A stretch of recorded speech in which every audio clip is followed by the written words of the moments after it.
dans une cour en général où les participants sont familiers avec le voir, la plateforme de cours, la plateforme de webinaire, ce qui est à faire, quand on attend bout, etc. Donc les choses roulent relativement un peu tout.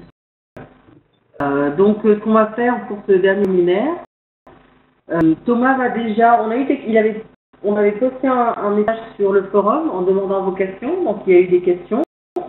Peut-être que Thomas a commencé par répondre à ces questions qui vous concernent pour certains et qui vous concernent peut-être pas tous, enfin qui n'ont pas été posées par certains d'entre vous et qui sont des questions d'intérêt plutôt général.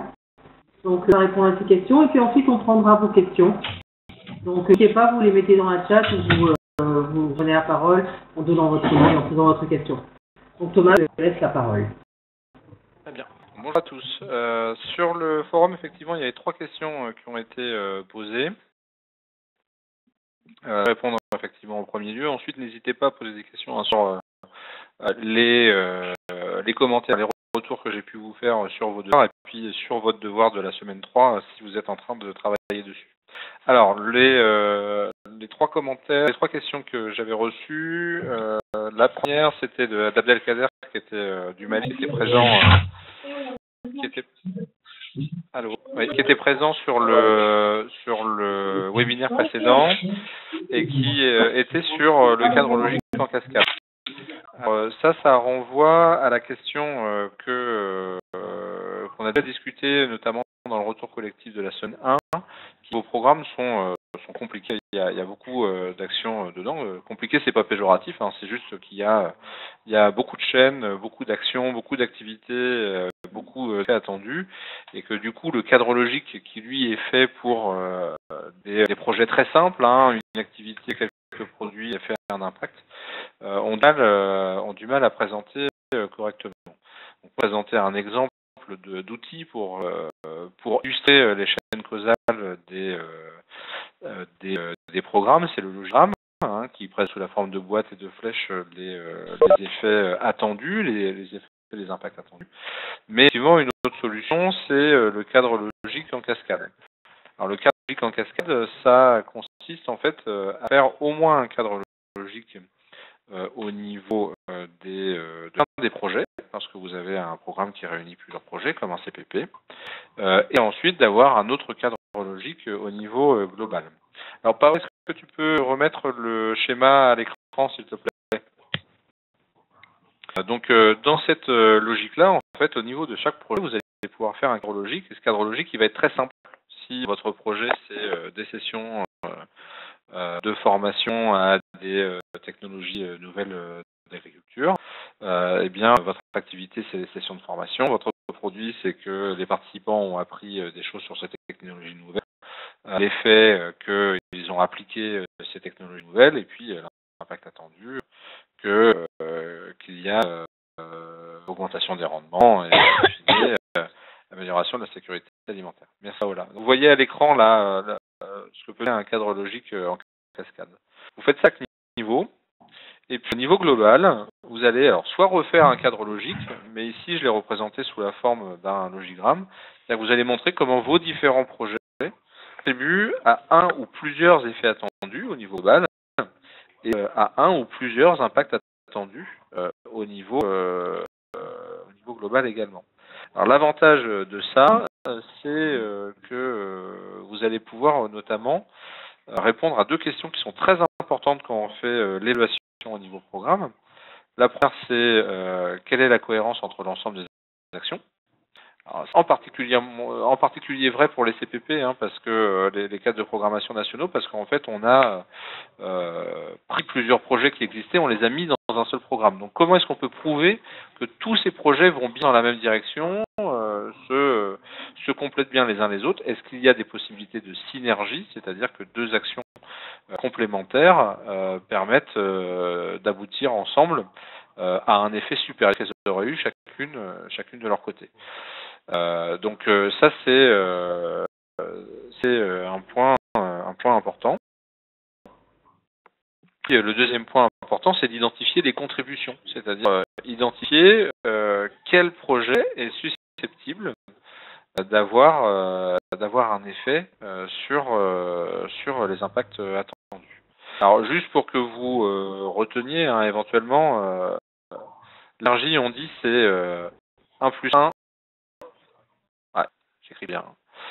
1 plus 1 égale 3. C'est-à-dire, c'est la situation dans laquelle plusieurs projets ensemble aboutissent à de plus gros effets que s'ils étaient faits chacun de leur côté. Et ça, c'est ce qu'on recherche quand on est au niveau programme.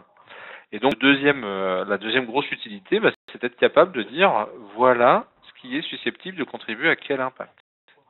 Par exemple, un programme qui travaille sur la sécurité alimentaire. Disons que mon impact attendu A, ici, c'est la sécurité alimentaire. Je vais dire, regardez, dans mon programme, ce sont les projets 1 et 2 qui sont censés contribuer à la sécurité alimentaire. En revanche, le projet 3, eh bien, je vais le traiter séparément parce que lui contribue à l'impact attendu B. Je vous ai mis une explication de ça sur le forum, suite justement au premier webinaire qu'on a eu tout à l'heure. N'hésitez pas à utiliser ce genre d'outils pour rendre plus explicite vos chaînes causales et vos projets. Alors, c'est pour les commentaires. C'est pas vrai que les maths, mais là j'avais quand même remarqué qu'il y avait alors, autre question que vous sur le forum. Vous avez d'abord des remarques ou des questions sur les cadres logiques en cascade ou sur le logigramme?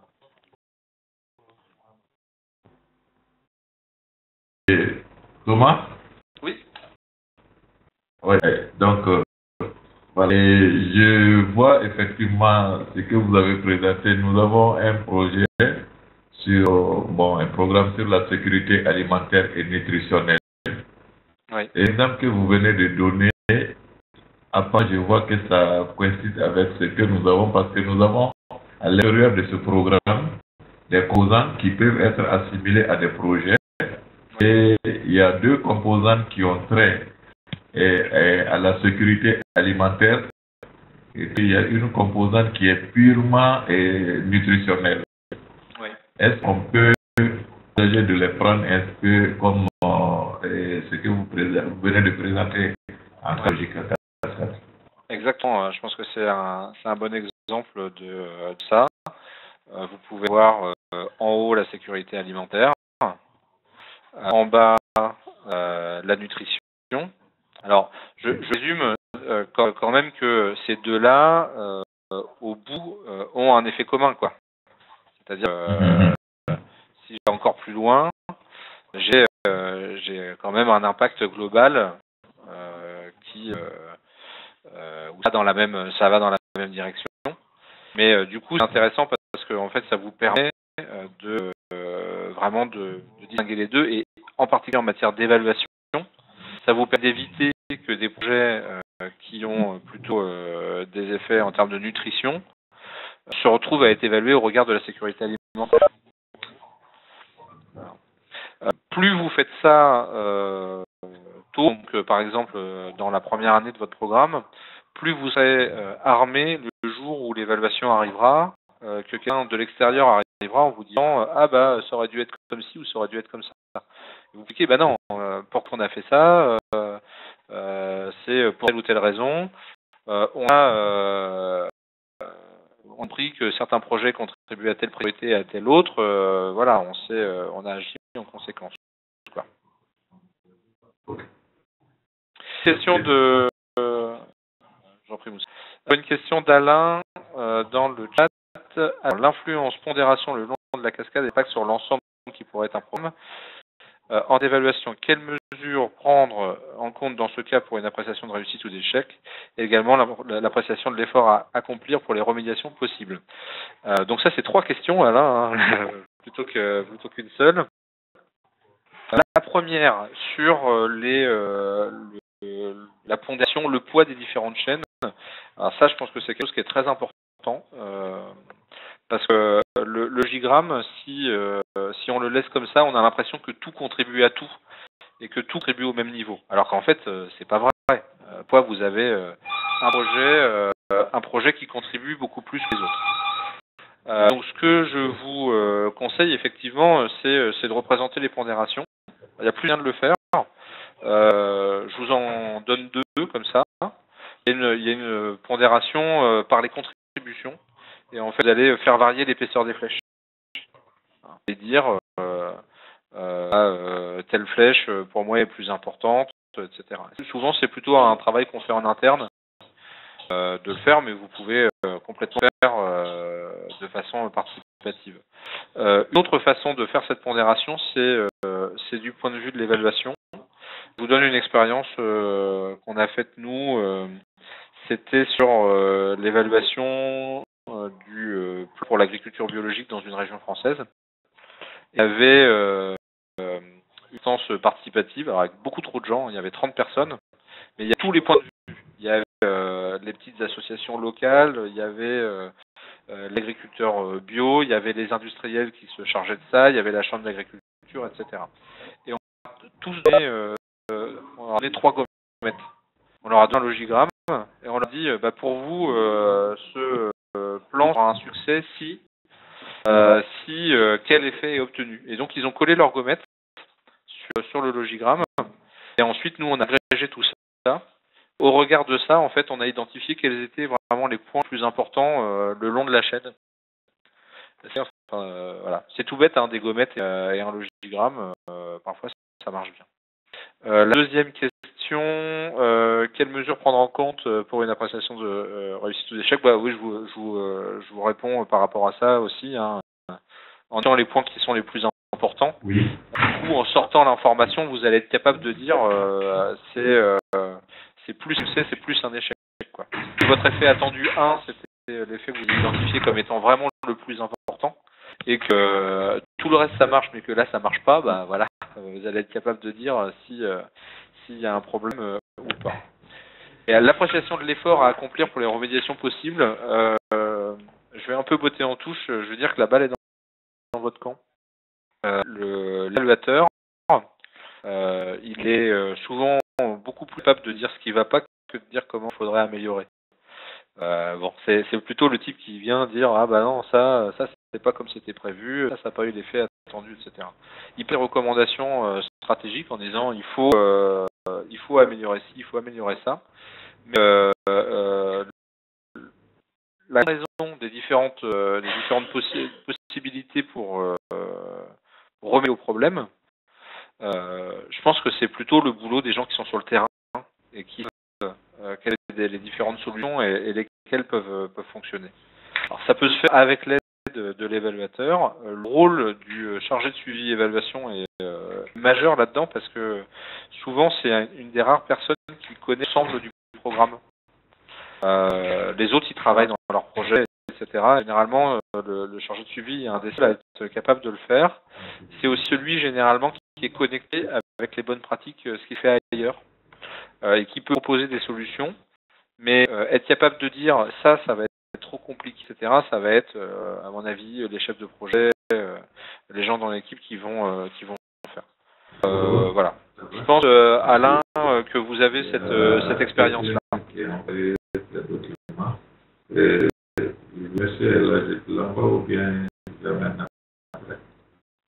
Pour répondre à d'autres questions.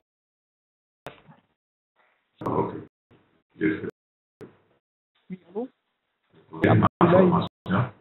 Oui, je voudrais poser une question. Oui. Vous m'entendez bien? Voilà, c'est par rapport à la période. Si c'est possible. Oui, c'est par rapport à la période de suivi. Oui. Quelle période est indiquée pour faire un suivi rapproché?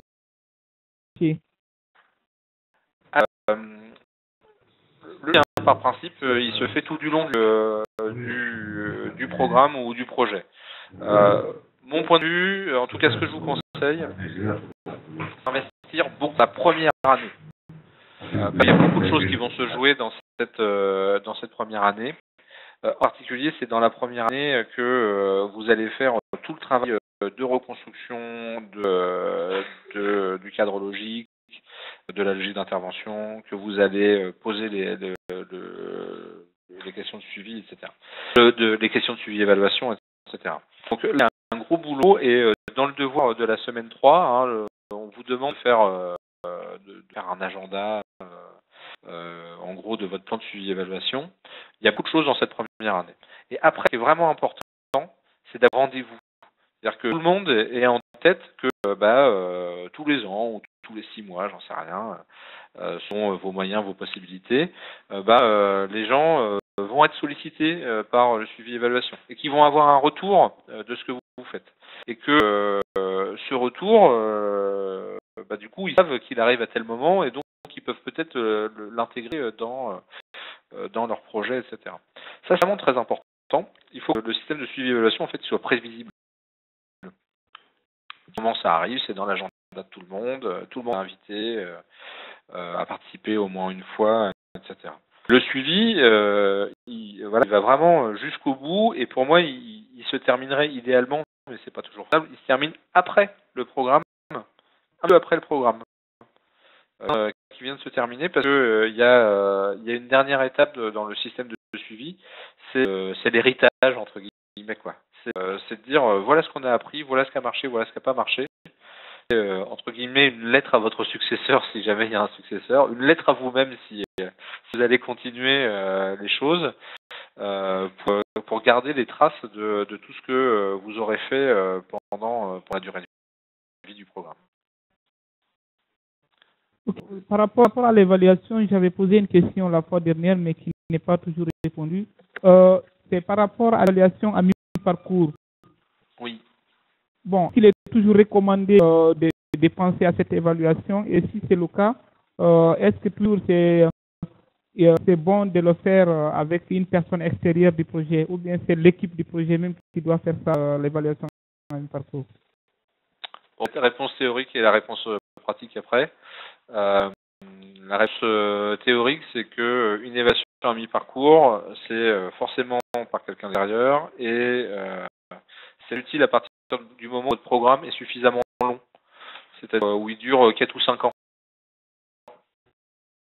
En fait, l'évaluation à mi-parcours arrive au bout d'1 an, du coup, vous n'avez pas encore d'effet.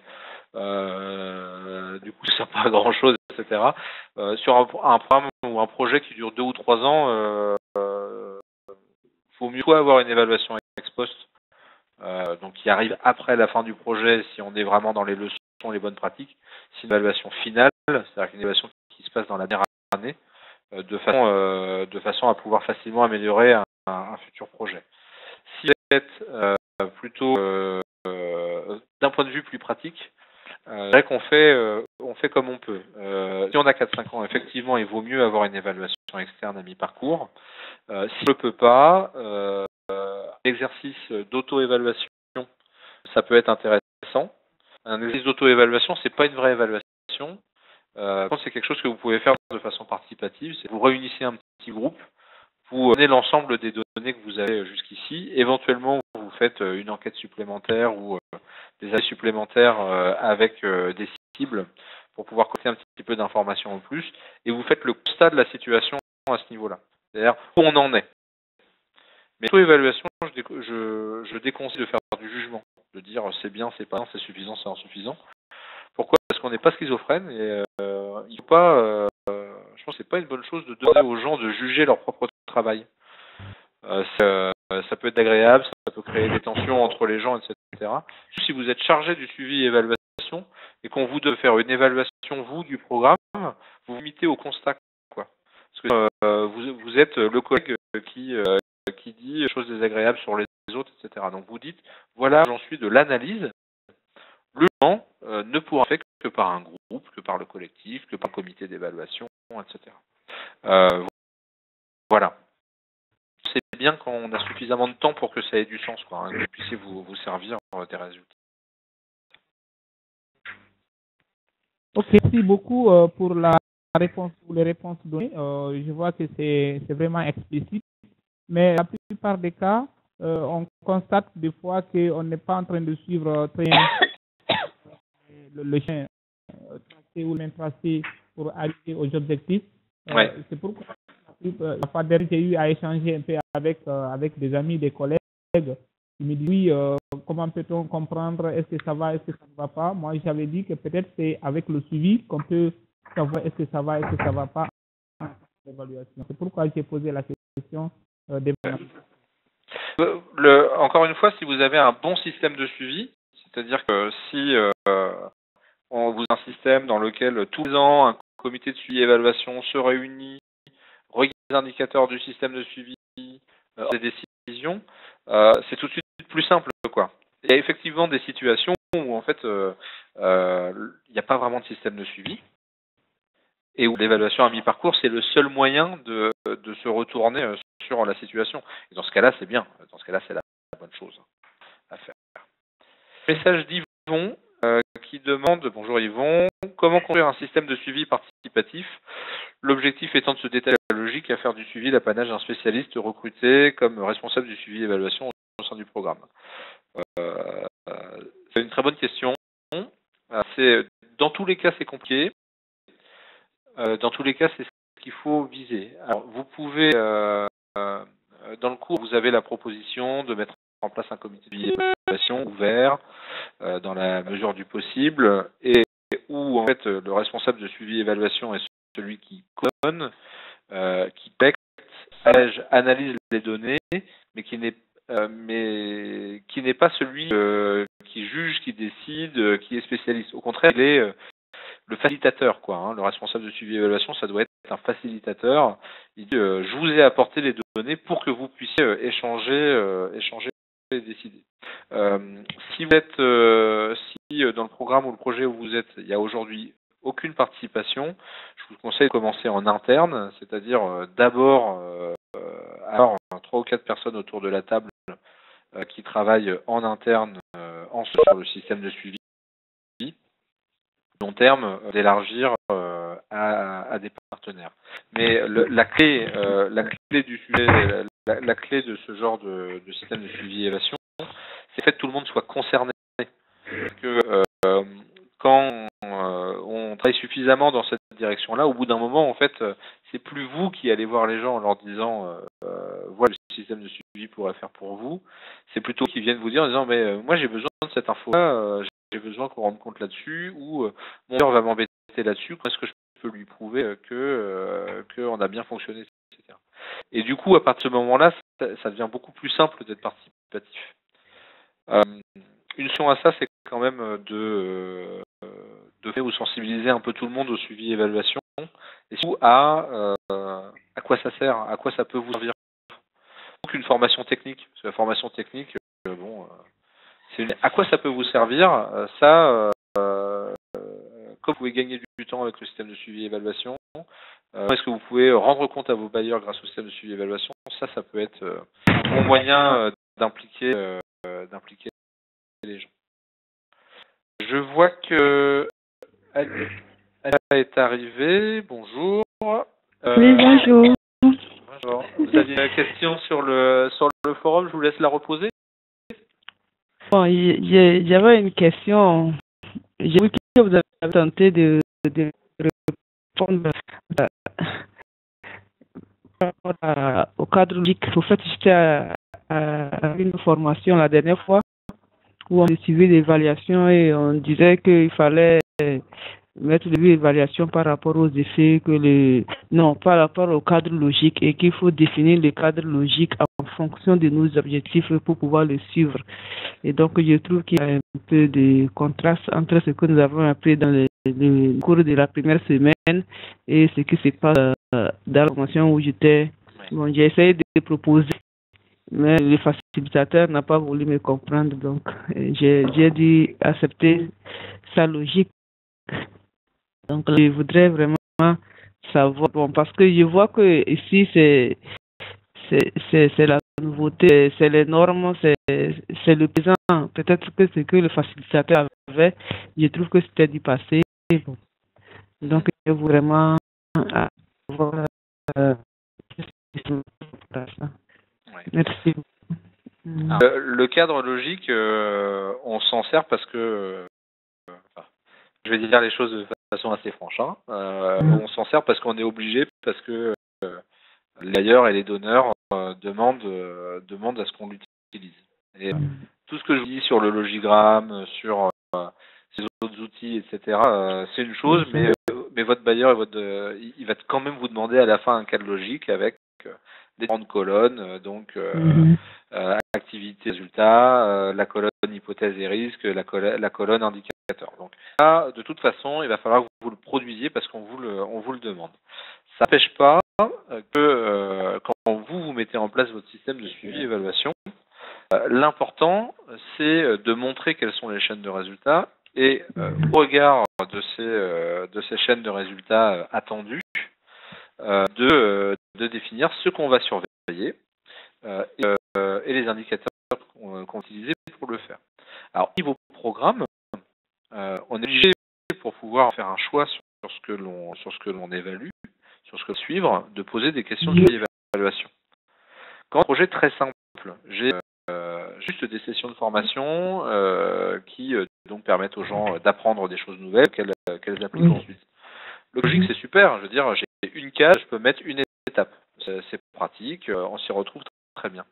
Quand j'ai 5 projets, 6 projets, 7 projets ou plein d'activités différentes, etc., ça devient compliqué. Donc, on a des outils pour mieux représenter et surtout, on a des outils pour faire choix.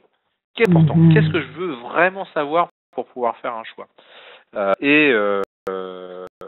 Et vos programmes, c'est très important de définir ces questions. Alors, dans ici, là, dans le devoir, je vous demande de poser ces questions,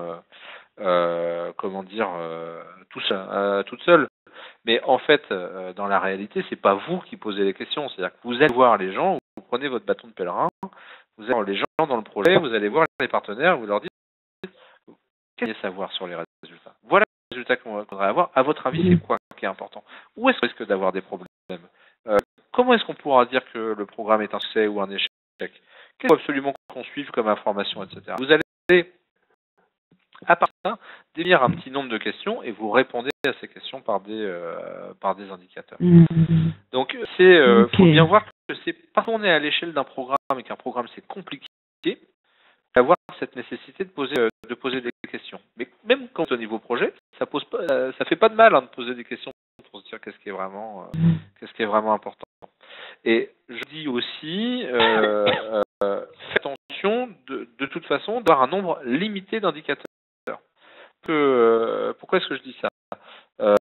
Dans tous les cas, si vous êtes au niveau programme, vous avez 5 projets dedans avec plein d'effets attendus, etc., vous allez en avoir combien des indicateurs?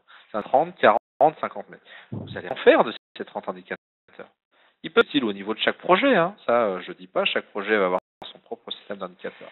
Mais au global, vous allez avoir trop d'informations. Trop d'informations, vous ne pouvez plus de décision. Le jour où vous achetez une voiture, sur la liste sur la présentation de la voiture, il y en a 50 des informations. Il y a la couleur, le poids, le moteur, le nombre de cylindrées, etc. Enfin, plein de trucs qu'on comprend bien. Mais en fait, votre choix, vous allez le faire sur quoi? Vous allez le faire sur 4 critères importants pour vous. Est-ce qu'elle est solide? Est-ce qu'elle est jolie? Est-ce qu'elle a l'air climatisée? J'en sais rien. Des choses importantes pour vous. Exactement pareil dans un système d'indicateurs. En fait, les personnes qui prennent des décisions, elles s'appuient sur un petit nombre de critères, un petit nombre d'informations. Et l'important, c'est de définir quelles sont ces quelques informations qui sont vraiment importantes et qui vont dans votre système d'indicateurs au niveau programme. Merci vraiment, merci beaucoup. J'ai une question d'Arsène qui dit « Bonjour Thomas, tu as dit dans le cours, au cas où on se rendrait compte qu'on ne peut calculer un des indicateurs, on peut le remplacer par un autre indicateur. Ne peut-on pas confier le calcul à une personne externe recrutée dans le cadre du suivi et évaluation, si tant est que l'indicateur qui a été retenu est d'ailleurs qui répond à la question de suivi d'évaluation ?» Tout à fait Arsène, il n'y a pas de souci là-dessus. La seule réserve, c'est que le mode de calcul doit être très clair. Quand on fait appel à quelqu'un d'extérieur pour calculer des indicateurs, etc., le risque, c'est que la personne elle vous donne le chiffre à la fin, mais ne vous dit pas comment y arriver. Vous pouvez faire appel à cette personne-là ou vous pouvez faire vous-même, etc. Vous pouvez pas. Et ça, c'est vraiment dangereux. La connaissance, ça doit être chez vous. Et la personne extérieure, ça doit être un prestataire. Il n'est là que pour faire le calcul que vous lui demandez, mais vous devez vous maîtriser la méthode.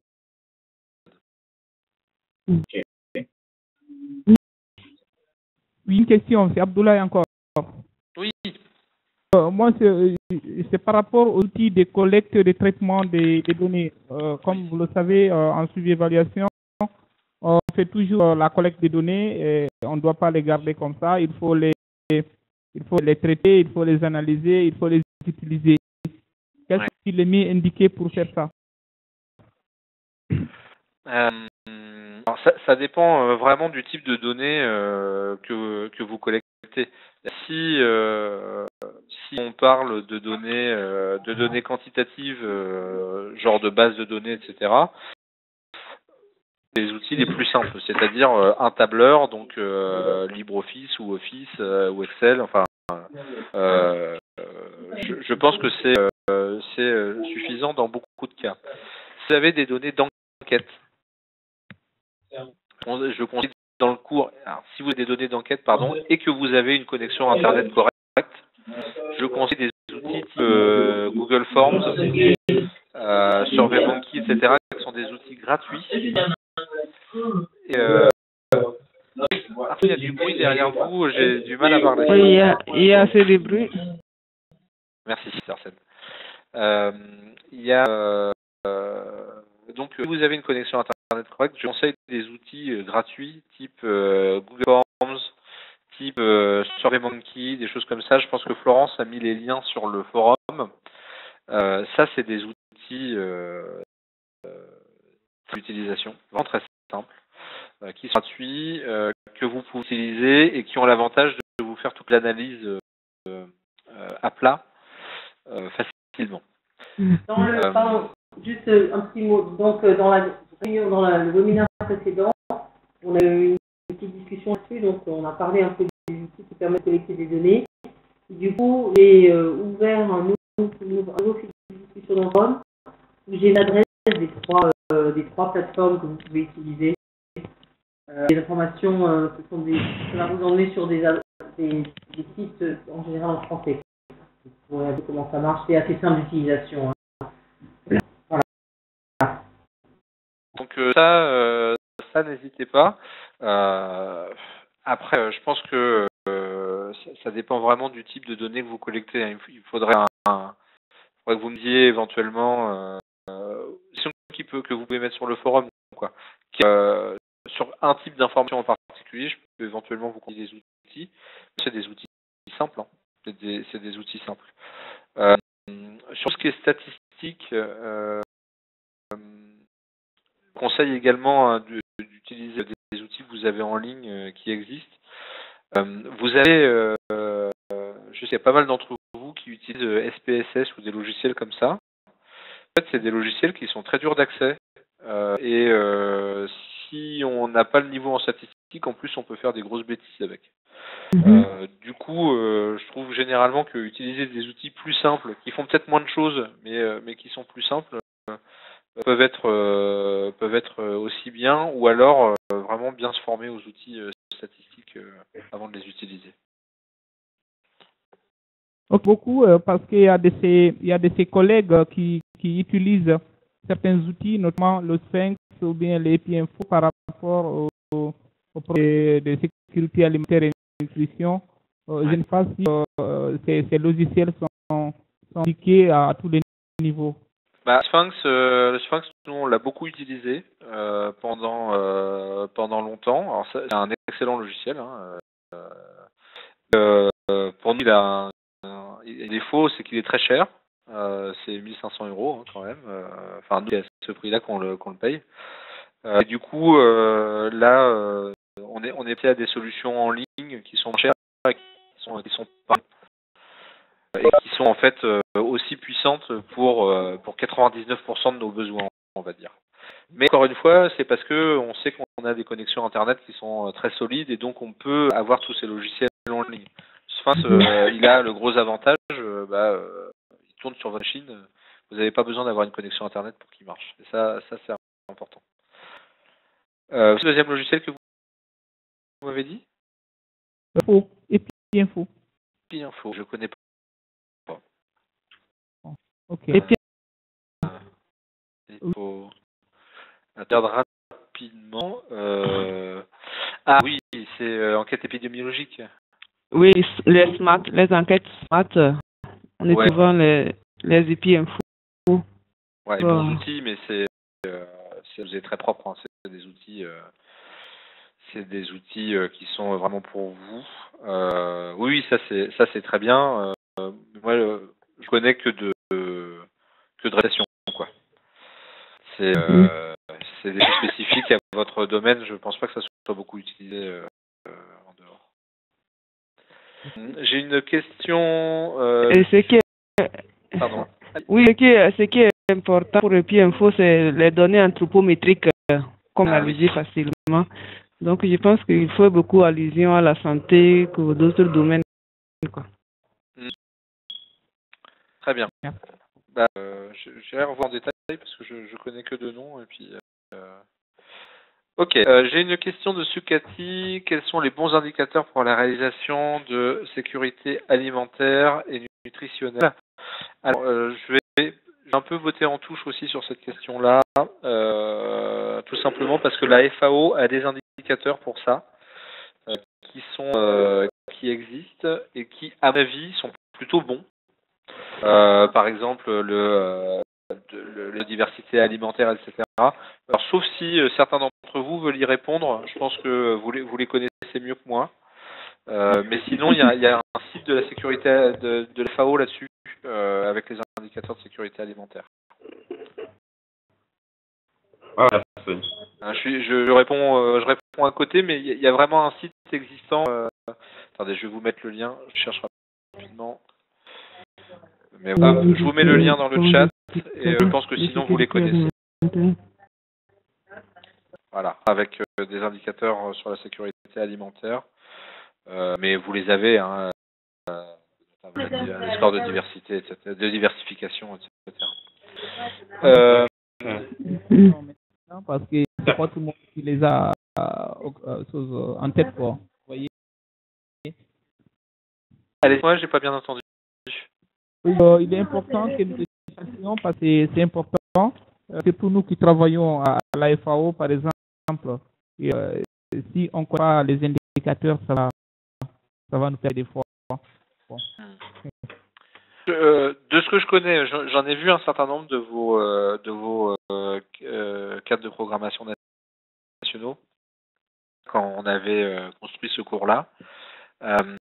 Au niveau sécurité alimentaire, vous avez à peu près tous les mêmes. Mais je pense que c'est parce que c'est la FAO qui les impose. Enfin, je ne sais pas bien comment ça fonctionne, mais normalement c'est tous les mêmes et vous devez rendre compte au niveau des mêmes indicateurs. Je vois un qui marque dans le chat que sur le programme alimentaire mondial, il y a aussi des indicateurs utilisés pour les enquêtes VAM. Je ne sais pas ce que ça veut dire. Mais je pense qu'il y a des ressources là-dessus, donc n'hésitez pas à aller les voir là. Vous aurez une meilleure réponse que la mienne qui sera partielle. Il y a des indicateurs utilisés pour les enquêtes VAM.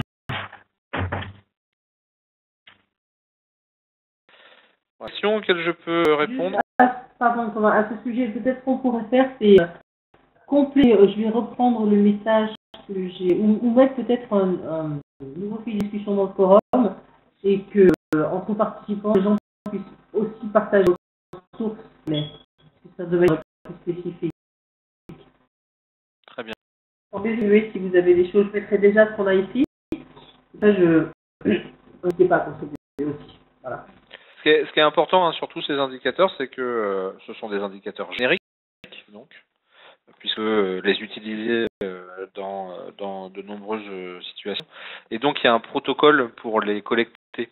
Et il faut vraiment faire attention à l'utilisation de ce protocole de façon qu'il soit bien comparable d'un pays à l'autre, quoi. C'est important. Je pense que la plupart d'entre vous le savez mieux que moi déjà. Une question à laquelle je peux répondre? Oui. Et il faut savoir comment faire le biais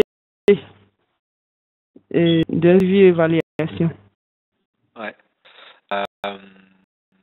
Ok. Ça aussi, je vais vous répondre dans la théorie, puis ensuite on parlera de la pratique. le budget évaluation, parfois on voit des chiffres un peu fantaisistes, on voit des gens qui disent oui c'est 10% du budget, etc.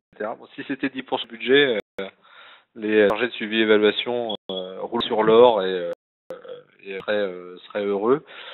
Ça peut monter très haut. Ça peut monter très haut quand on est sur des expérimentations. Des expérimentations courtes. J'ai déjà vu des budgets d'évaluation qui sont à 30% du coût du projet. Parce que le budget est construit, le projet est construit autour de l'expérimentation, de l'évaluation. Et en fait, le résultat du projet, ça va être les résultats de l'évaluation. Donc on peut monter à 30%. Plus de réel, les budgets d'évaluation dans un programme limité de quelques millions d'euros, ça peut être de 3 à 5%. Et quand on monte, on peut descendre en dessous du pourcent assez largement. Alors du coup, plutôt que de vous donner des pourcentages, ce qui est plutôt important, c'est la façon de le calculer et ce que vous pouvez demander pour pouvoir avoir un bon système de suivi et évaluation. La première, c'est d'avoir autant que possible un chargé de suivi et évaluation qui ne fait que ça. Parce que ça, sur un gros programme, en fait, c'est quand même beaucoup de boulot, de coordination, etc. Et c'est dur de faire sans. Mais l'autre chose que je vous conseille d'essayer d'obtenir, c'est que dans les lettres d'émission des autres membres du projet, il y ait une option suivi évaluation. C'est-à-dire qu'on dise, par exemple, dans la lettre de mission, eh bien, le chef de projet de tel projet devra, et ça fait partie de sa mission, collecter les données nécessaires pour le système de suivi et évaluation, participer à des réunions de coordination sur le suivi et évaluation, rendre de ce type d'informations auprès de ses partenaires, etc. Si possible, que ça représente une partie de son temps. C'est, je sais pas, on est par mois ou plus si c'est possible. Et en fait, ça rend pas tant du budget, le temps disponible de chacun que vous allez pouvoir utiliser. Et si vous avez, je sais pas, 5, 6, 7 chefs de projet, du coup, même journée par mois de chacun de ces chefs de projet, tout de suite, ça vous donne de la marge pour pouvoir faire des choses. Le dernier point, c'est d'essayer toujours d'avoir un petit budget pour des prestations extérieures. Alors, prestations d'évaluation d'ailleurs, mais qui vous permettent soit de vous former, soit de collecter des informations que vous ne pouvez pas collecter tout seul. C'est pas tellement grand chose, enfin dans ce que je vois généralement, il y a rarement des gros budgets pour ça. Par contre, savoir simplement que chaque année vous allez avoir une petite somme, ça vous permet, lorsque vous mettez en place votre système de suivi et évaluation, en particulier quand vous choisissez vos indicateurs, de vous dire bon bah ça, ok, j'ai besoin d'une enquête, mais de pouvoir la confier à quelqu'un à l'extérieur pour pouvoir faire, etc. Voilà.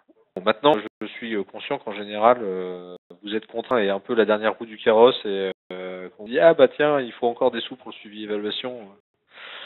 Essayons d'en trouver un petit peu, mais je trouve que les lettres de mission, enfin faire en sorte que chacun consacre une partie de son temps au système de suivi et évaluation, c'est un bon moyen pour assurer qu'il va y avoir du temps passé là-dessus.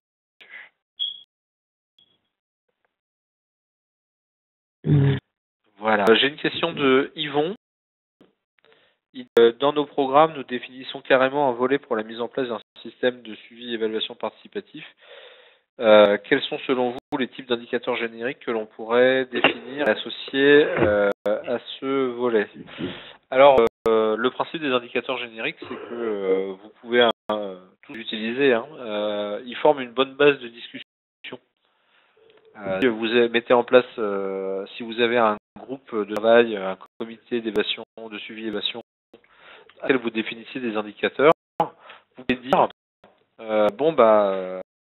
normalement, pour tel type d'effet, les indicateurs génériques qu'on utilise, c'est ça. Comment est-ce qu'ils s'adaptent à notre situation? Et typiquement, vous allez les présenter en disant l'indicateur générique, c'est taux de personnes ayant appris quelque chose suite à la formation. Une évaluation très générique, quoi. Mais que suite à la discussion, ça va être taux d'agriculteurs ciblés ayant acquis des nouvelles techniques agropastorales. Donc vous partez d'indicateurs génériques. Il y en a plein dans le cours. Vous avez vu sur tout ce qui est renforcement des capacités, etc.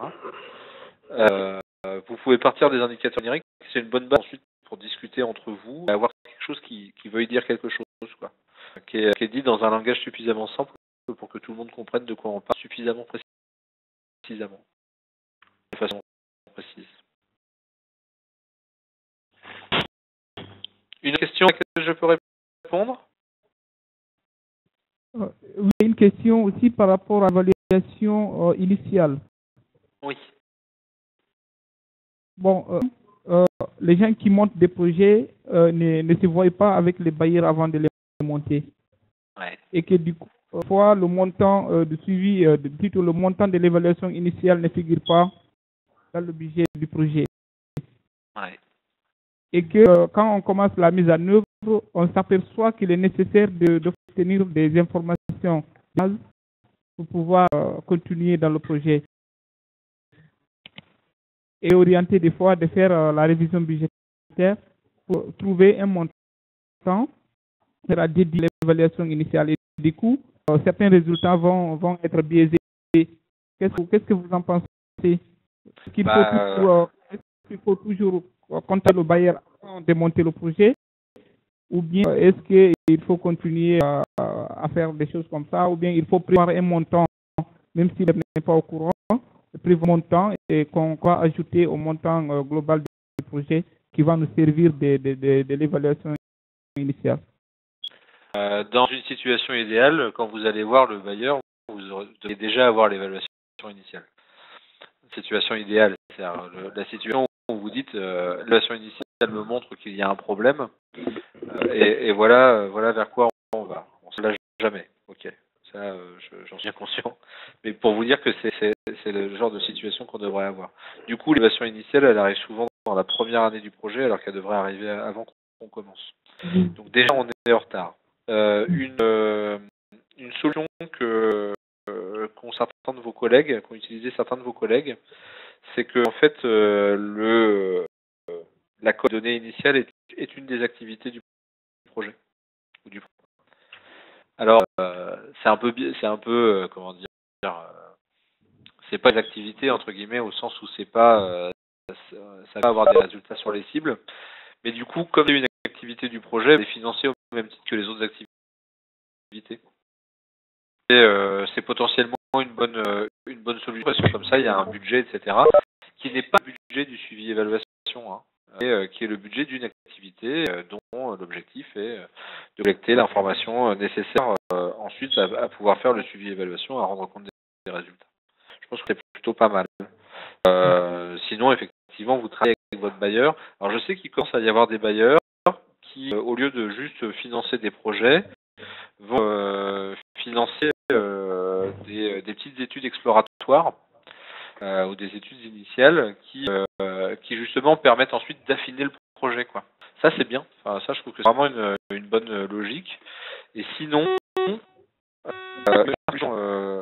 quand on est sur des programmes récurrents ou des projets récurrents, c'est d'intégrer dans l'évaluation finale des données nécessaires à l'étude de base pour le projet suivant.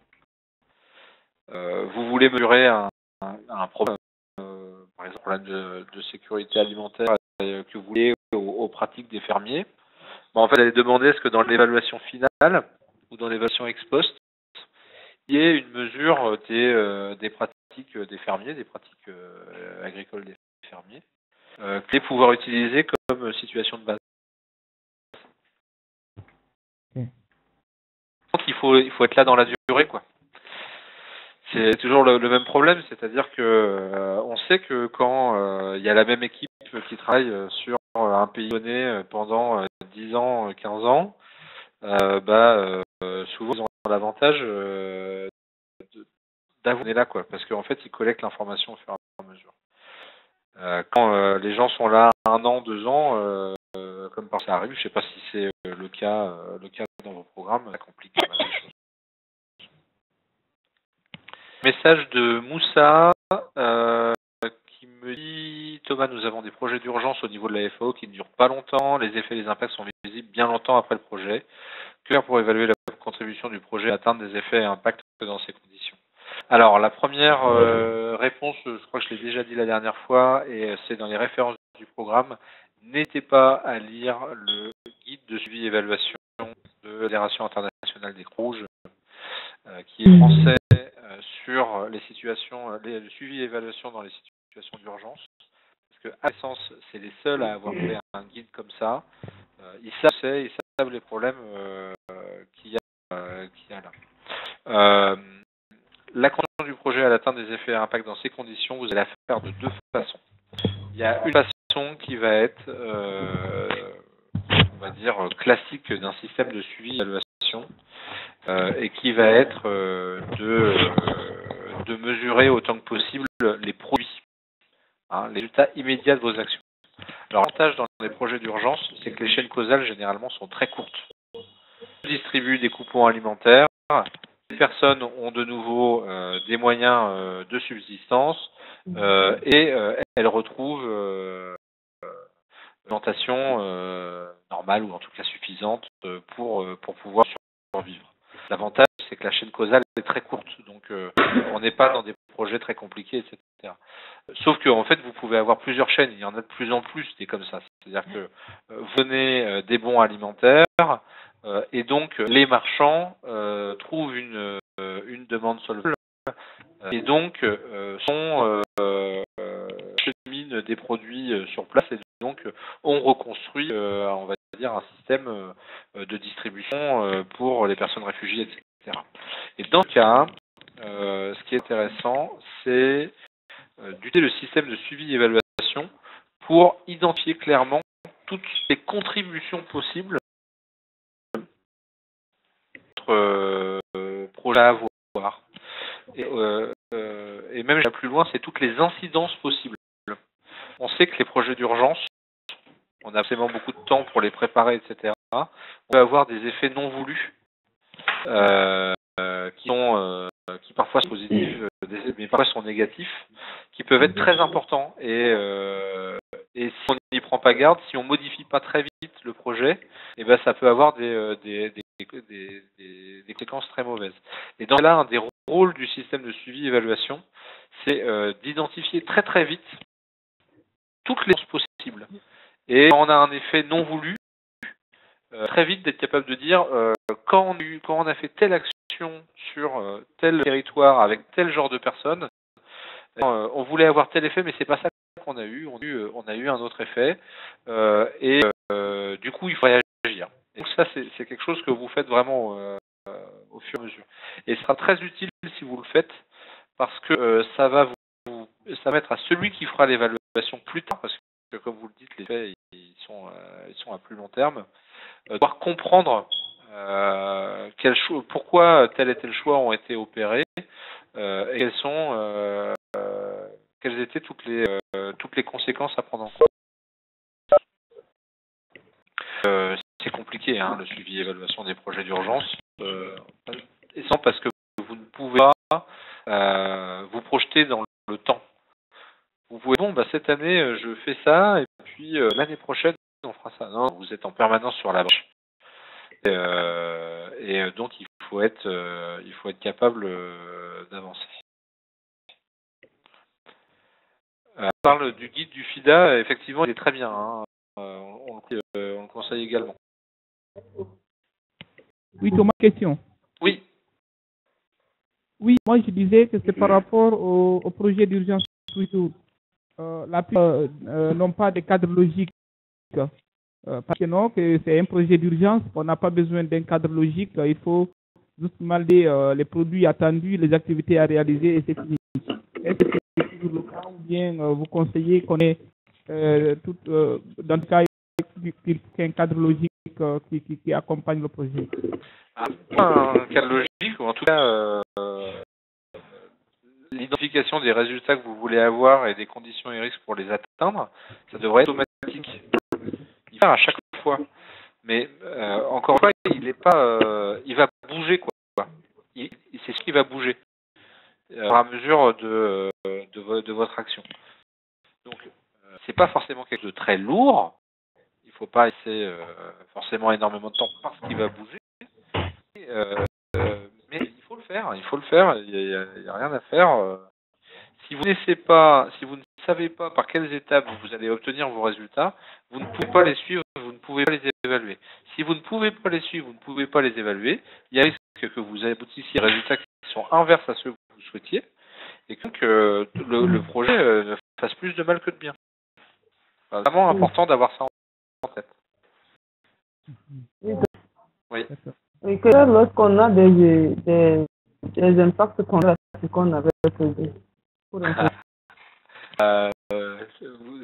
C'est pas d'abord. Le principe du système de suivi et évaluation, c'est au moins de vous permettre d'identifier si les choses se passent pas comme prévu. Bon, un exemple.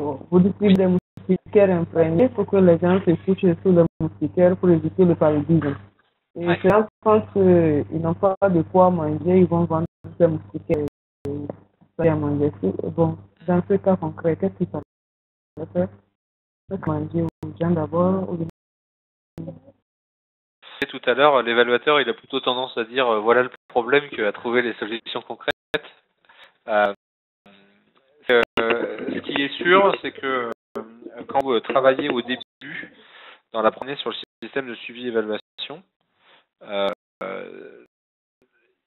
vous pouvez essayer d'identifier au maximum ce genre d'effet possible. C'est-à-dire qu'est-ce qui pourrait se passer. Nous, ce qu'on voudrait, c'est qu'il se passe ça, c'est que les gens gardent les moustiquaires et puissent éviter les contaminations en conséquence. Mais qu'est-ce qui pourrait se passer? Et travail avec les partenaires sur le terrain, généralement, il y a toujours quelqu'un qui vous dit bah ils vont les vendre. Moi, j'ai raison, je suis urbaniste à l'origine. C'est dans les bidonvilles, vous arrivez, vous faites une adduction d'eau et une nouvelle route, et les gens qui habitaient le long des cabanes, le long de la route, et en fait, ils vendent la cabane et ils vont s'installer plus loin. Ça, on a ce genre de problème. Le but de votre système de suivi et évaluation, c'est d'être capable d'abord d'anticiper ce genre de problème. Et si vous l'avez anticipé, d'avoir des indicateurs pour pouvoir voir s'il est en train d'arriver. Donc par exemple ici, il aurait été intéressant d'avoir un indicateur qui serait taux de personnes ayant encore la moustiquaire 6 mois après. Après, si vous voyez que les gens n'ont plus les moustiquaires, il faut faire autre chose, quoi. Il faut effectivement, il faut trouver d'autres solutions qui peuvent passer par de la formation, par de la sensibilisation, par des choses qui ne nécessitent pas du matériel, genre la gestion des points d'eau, etc., etc., quoi. L'indicateur, lui, il sert à anticiper et à éviter qu'on arrive dans une situation d'échec. Si vous n'avez pas les moyens pour, par exemple, les gens disent qu'ils ont faim, vous n'avez pas les moyens pour résoudre ce problème. Est-ce que ça veut dire qu'il vaut mieux laisser tomber votre projet? Si vraiment il n'y a pas de moyens, mais je pense qu'il faut chercher un autre mécanisme, quoi. Il faut chercher un autre moyen d'essayer d'aboutir à d'autres résultats. Peut-être pas direct, mais qui peut contribuer. C'est le fameux exemple, vous connaissez peut-être du projet de distribution de vermifuges, qui a eu un effet très important sur la scolarisation des enfants. Vous connaissez, ça a été évalué par Esther Duflo, qui est une économiste. C'était un projet intéressant, c'est-à-dire que sa logique, c'était de dire, la logique du projet, c'était de dire quand on essaye d'envoyer les enfants à l'école, il y a toujours des problèmes, etc. Et notamment il y avait beaucoup de problèmes de santé des enfants dans l'endroit où c'était fait. Et la solution directe pour que les enfants aillent à l'école, c'était d'aller voir les enfants et de leur dire l'école est obligatoire, donc vous allez à l'école, quoi, ou de faire de la sensibilisation. Et là, ce qu'ils se sont rendus compte, c'est qu'une action sur la santé pouvait avoir des effets sur la scolarisation. Donc en fait, on a vermifugé tous les enfants d'une école et on s'est rendu compte qu'en faisant cette action de vermifuge, en fait, on a augmenté la présence en classe des enfants. Et que ça avait eu des effets sur les connaissances des élèves et que au bout, ça les avait poussés à convaincre leurs parents de continuer à les envoyer à l'école. Ça, on peut montrer que le mécanisme fonctionne, mais si choisit le bon mécanisme, c'est pas l'évaluateur. C'est des chefs de projet, c'est des stratégistes, des designers, etc. qui vont faire ce métier-là. Il faut vous dire, c'est comme les questions de suivi-évaluation, c'est-à-dire que si vous savez quel est l'impact que vous voulez avoir, réduire par exemple la prévalence du paludisme, de la malaria, il y a plusieurs solutions qui sont possibles, plusieurs mécanismes pour arriver à cet effet-là. S'il y a un mécanisme qui semble le plus immédiat et qui fonctionnerait le mieux, ne fonctionne pas parce qu'il y a un effet pervers au bout qui n'était pas rendu et qui détruit les résultats, c'est que cette solution-là, on ne peut pas la maintenir. Mais peut-être on peut en trouver une autre qui, elle, fonctionnerait, qui peut-être aura des effets moins immédiats, mais qui fonctionnera sur le long terme. Pour répondre. D'accord. Je vais passer le lien sur le forum, là, sur le chat de l'article d'Esther Duflo qui est connu sur cette question du. C'est dans le webinaire aussi. Je suis en train de mettre toutes les ressources partagées pour que c'était dans le webinaire, c'est que je peux pas aussi dans celui-là. Oui, une question? Non, c'est pas. Ce n'est pas une question. Je vais connaître le lien ou le lien où vous retrouver le guide de suivi évaluation de la Fédération internationale de la Croix-Rouge. Elle est dans les ressources sur le site. Pardon? Elle est dans les ressources sur le site, dans la page ressources du site de la forme de formation. Lien aussi sur le forum. J'irai chercher le lien, je vous le mettrai. D'accord? D'accord. Oui, on peut le mettre sur le forum. Voilà. C'est pas une question. Ouais. Je voudrais profiter des webinaires pour féliciter Arsène. Et son devoir nous a beaucoup servi. Son devoir de la semaine 2 nous a beaucoup servi. C'est vraiment un excellent devoir que tout le monde a réalisé. Bon, je ne vais pas dire tout le monde, mais en tout cas, moi, oui, beaucoup de ça. Merci Abdoulaye. Voilà. Alain, je vous ai demandé de faire pareil, si vous pouvez, cette semaine pour la semaine 2, donc n'hésitez pas à faire. J'en demande que 2 chaque semaine, 2 bons devoirs, et notamment là sur les indicateurs, beaucoup de vos devoirs sont très bons. Donc n'hésitez pas à vous les échanger entre vous, pour avoir des idées d'indicateurs. Je pense à la question tout à l'heure de Soukati. Il faut pas hésiter à aller regarder ce que font les autres.